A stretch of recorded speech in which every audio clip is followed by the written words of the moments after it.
سلام خدمت شما بینندگان عزیزم. ببخشید دیروز یهویی شد که رفتم داخل این روستای کوچک و یهویی شد که فیلم گرفتم. اصلا نشد که در مورد اونجا توضیح بدم. امروزم با یک ویدیو دیگه از همین خانواده داغدار که متاسفانه نجمه یکی از خانواده پرن به دلیل آتش سوزی فوت کرده و من هم امروز اومدم که به این خانواده داغدار تسلیت بگم و امیدوارم از این ویدیو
تو قشنگه.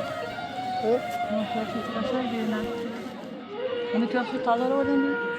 یک وقتی کردیم چه؟ یه مردی چه خاص روسی که. همین فیلم دیدم.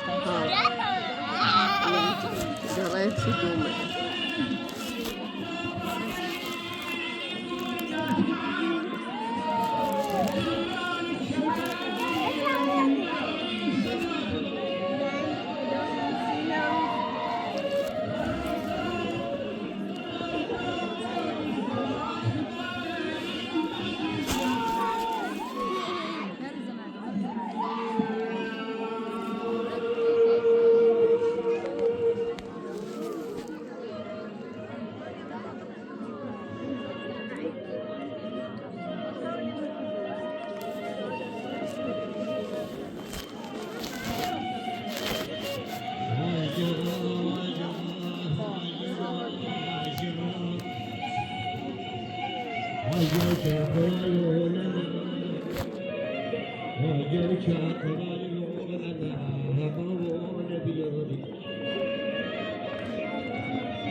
إسرائيل بقين بلال الشام تبكوزا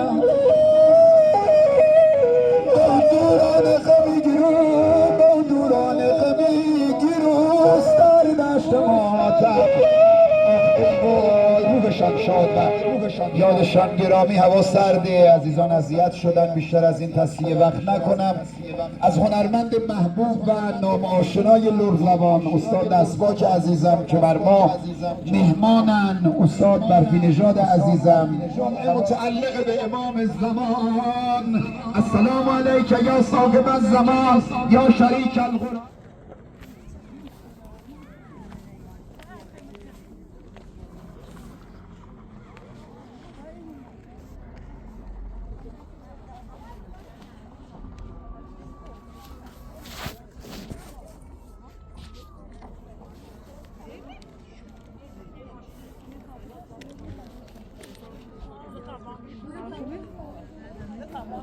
نخواستی نخواستی